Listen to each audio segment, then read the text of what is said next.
Hello everyone. Now you are learning with Saya Saran classes. So students, अगर आपने अभी तक हमारे चैनल को सब्सक्राइब नहीं किया है तो प्लीज़ हमारे चैनल को सब्सक्राइब कर लें और हमारी क्लासेस को अदर स्टूडेंट्स के साथ ज़्यादा से ज़्यादा शेयर करें। तो 11th क्लास आज हम डिस्कस करेंगे फंडामेंटल अकाउंटिंग अजम्पशंस, कि जब हम अकाउंटिंग करने जाते हैं तो किन अजम्पशंस को फॉलो करके चलते हैं। फंडामेंटल अजम्पशन हमारी 3 होती हैं। CGCA means going concern, consistency, accrual account. आपको GCA से याद रखना है, ये 3 ही होती हैं। G से गोइंग कंसर्न कंसेप्ट या अजम्पशन, C से कंसिस्टेंसी, A से एक्रूअल। हर एक को डिस्कस करेंगे आज की क्लास में। देखते हैं गोइंग कंसर्न अजम्पशन। ये अजम्पशन क्या कहती है कि जब हम बिजनेस को सेटअप करते हैं तो ये सोच के करते हैं कि हमारा बिजनेस कभी भी रुकेगा नहीं, लॉन्ग टर्म तक चलेगा, ये नॉन स्टॉप होगा। ये सोच के कभी भी हम सेटअप नहीं करते कि हम तो 2 या 3 या 4 साल या मैक्सिमम 10 साल तक ही बिजनेस को चलाएंगे। माइंड में क्या रहता है कि ये गोइंग कंसर्न मीन्स चलता ही रहेगा बिजनेस, कभी भी स्टॉप नहीं होगा। ओके, देखते हैं। This concept assumes that an enterprise has an identified life and existence. कि indefinite life, indefinite life का मतलब क्या होगा पता ही नहीं हमें, अनगिनत तक अज्यूम ही नहीं करके चलते हम, ठीक है। और एग्जिस्टेंस कि वो हमारी जो हमने फर्म को सेटअप किया वो चलती ही रहेगी, ये अजम्पशन हमें यही बताती है। Next, it is assumed that business does not have an intention to liquidate or to scale down its operations significantly. क्या अज्यूम करके चलती है इस अजम्पशन के अंदर? जो हमने बिजनेस सेटअप किया है तो ऐसा नहीं होगा कि उसके ऊपर वो लिक्विडेट का मतलब क्या होता है, जब कोई भी एसेट को जिसको विद इन 1 ईयर हम कैश में कन्वर्ट करें। कभी भी इन चीज़ों की तरफ अटेंशन नहीं देते कि वो लिक्विडेट नहीं होगी, कैश में तो कन्वर्ट होगी ही नहीं। इन चीज़ों को ध्यान में रखते हुए सेटअप किया जाता है। This concept is instrumental for the company इन, किस तरीके से देखो, making a distinction between capital expenditure and revenue expenditure. किन के बीच में डिफरेंस करके चलते हैं कि जो कैपिटल एक्सपेंडिचर होते हैं, जो एक्सपेंडिचर हमने विद इन 1 ईयर करके जिनका प्रॉफिट हमें लॉन्ग टाइम तक करना है, ठीक है। रिवेन्यू एक्सपेंडिचर, मान लो किसी एम्प्लॉय को सैलरी दे दी या हमने रेंट वगैरह दे दिया, वेजेस वगैरह दे दिए हमने, ये सारे क्या आते हैं, रिवेन्यू एक्सपेंडिचर। कैपिटल एक्सपेंडिचर कोई भी फिक्स्ड असेट खरीदी है बिजनेस के लिए जो लॉन्ग टर्म तक हमें बेनिफिट देंगी, अच्छे से बताएगी कि हम किस तरीके कौन सी फिक्स असेट को खरीदे और कौन से रिवेन्यू एक्सपेंडिचर। तो ये गोइंग कंसर्न अजम्पशन के अंदर आते हैं। Okay, classification of asset and liabilities into current और नॉन करंट, कि कौन सी असेट और कौन सी लायबिलिटी करंट मीन्स जिनको विद इन 1 ईयर लिक्विडेट किया जा सके, कैश के अंदर कन्वर्ट किया जा सके, जिनको लॉन्ग टर्म में आफ्टर लॉन्ग टाइम कैश में कन्वर्ट किया जाए। Okay, next third, providing depreciation charge on fixed asset and appreciation in the balance sheet at the book value without having reference to their market value, कि जो हमारी asset है उसको हर एक year के अंदर हम उसकी डेप्रिसिएशन वैल्यू को फिक्स्ड असेट में से घटाते हुए चलें, ताकि हमें रियलिटी का पता चलता रहे कि हमारे पास करंट में कितनी असेट्स हैं और उनकी वैल्यू क्या है, ना कि उसको मार्केट वैल्यू के ऊपर करें। Okay, it may be noted that if there are good reason to believe that the business and some part of it, कि जो गोइंग कंसर्न अजम्पशन कब फॉलो हो पाएगी, जब हम जितना भी बिलीव करें, जो रियलिटी है हमारे बिजनेस की उसके ऊपर विश्वास करके चले, बिलीव करके चले। Is going to liquidated and that will be ceases to operate से विद इन ए 1 ईयर या 2 ईयर, कि जो हमने एक्टिविटीज़ की हैं, अपनी ऑपरेशंस किए हैं जो हमने अपने बिजनेस के अंदर, उनको लिक्विडेट, ये पहले से अज्यूम करके चले, बिलीव करके चले कि वो 1 साल के अंदर होंगे या 2 साल के अंदर। Then the resources could be reported at current values, liquidation value, कि जो हमारे पास करंट असेट्स हैं, करंट वैल्यू है, जो रिसोर्सेज हमारे पास या फिक्स्ड असेट है, उनको लिक्विडेशन देखिए, उनकी वैल्यू क्या है, उनकी करंट वैल्यू क्या है, ना कि जिस टाइम पे हमने खरीदी थे या मार्केट वैल्यू क्या है। करंट में उसकी आफ्टर डेप्रिसिएशन उसकी प्राइस क्या है, प्राइस आफ्टर डेप्रिसिएशन। ओके, इन चीज़ों को अगर हम अपने अकाउंट्स के अंदर कंसीडर करके चलेंगे, बिजनेस के अंदर कंसीडर करके चलेंगे, तो हमारा बिजनेस लॉन्ग टर्म तक ही चलेगा, गोइंग कंसर्न अजम्पशन फॉलो हो पाएगी।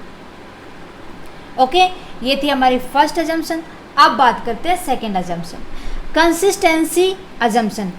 कंसिस्टेंसी अजम्पशन क्या कहती है कि जो मेथड या जो रूल या जो गाइडलाइन हमने एक बार में फॉलो कर लिए, एक बार में जिनको सेलेक्ट कर लिया, उनको year two year, year after year हम उनको ही यूज करके चलेंगे, उनके अंदर चेंजेस नहीं करेंगे। देखते हैं, मान लो बेस्ट तरीका ये होता है कि हमने first year, second year, third year, fourth year समझने का सबसे अच्छा तरीका, हमारे पास मशीनरी है, ठीक है, उसके ऊपर हमने डेप्रिसिएशन लगाया। एक तो क्या होता है स्ट्रेट लाइन मेथड, एक क्या होता है written down method, depreciation method, ठीक है।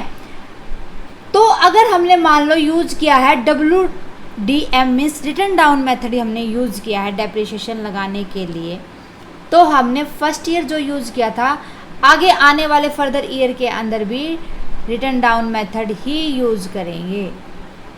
ओके, सो देखते हैं, according to this assumptions accounting practice one selected and adopted should be applied consistently year after year.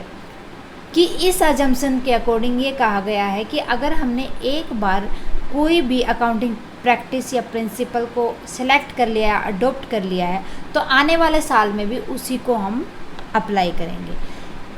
Like method of depreciation, कि जब हम डेप्रिसिएशन जो मेथड यूज़ किया उसको आने वाले ईयर में भी उसी को यूज़ करेंगे।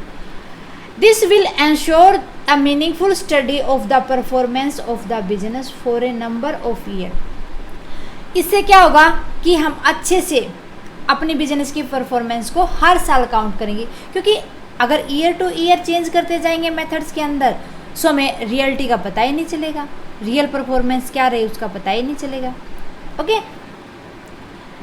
Next, consistency assumption does not mean that particular practice once adopted can't be changed। अरे जो हमने चेंज नहीं कर सकते इसका मतलब ये नहीं कि हमने फर्दर कभी लाइफ में चेंज करेंगे ही नहीं, उसकी भी कुछ क्राइटेरिया चेंज करने का। The only requirement is that the when a change is desirable, अगर ज़रूरत है उस चेंज की, it should be fully disclose in the financial statement. उसको क्या करेंगे, चेंज करेंगे और फाइनेंशियल स्टेटमेंट के अंदर हम डिस्क्लोज करके चलेंगे हमने किस वजह से चेंज किया है। Along with it affect on income statement and balance sheet, साथ के साथ दिखाएंगे कि जो हमने चेंजेस किए हैं उसका इनकम स्टेटमेंट के ऊपर क्या इफेक्ट पड़ा और बैलेंस शीट के ऊपर क्या इफेक्ट हुआ है। ओके, नेक्स्ट, जो हमने अकाउंटिंग प्रिंसिपल्स को चेंज किया है वो किन के अकॉर्डिंग चेंज करेंगे, जितने भी हमारे अकाउंटिंग लॉ होते हैं, अकाउंटिंग स्टैंडर्ड्स होते हैं, उनके अकॉर्डिंग ही हम चेंज करेंगे। या जितने भी ट्रांसपेरेंट या मीनिंगफुल की जो इन्फॉर्मेशन, फाइनेंशियल इन्फॉर्मेशन हम उसके बारे में अगर डिस्क्लोज कर देंगे, तो इन तीनों के अकॉर्डिंग ही हम क्या कर सकते हैं, जो हमने रूल्स वगैरह फॉलो किए थे, सिलेक्ट किए थे, जिन अकाउंटिंग प्रिंसिपल को या प्रैक्टिस को, उनको चेंज कर लेंगे लॉ के अकॉर्डिंग या अकाउंटिंग स्टैंडर्ड के अकॉर्डिंग या फाइनेंशियल इन्फॉर्मेशन की हमें तो ये लॉसेज हो रहे हैं, यही लॉसेज हुए हैं, तो हमें तो चेंज करना ही पड़ेगा।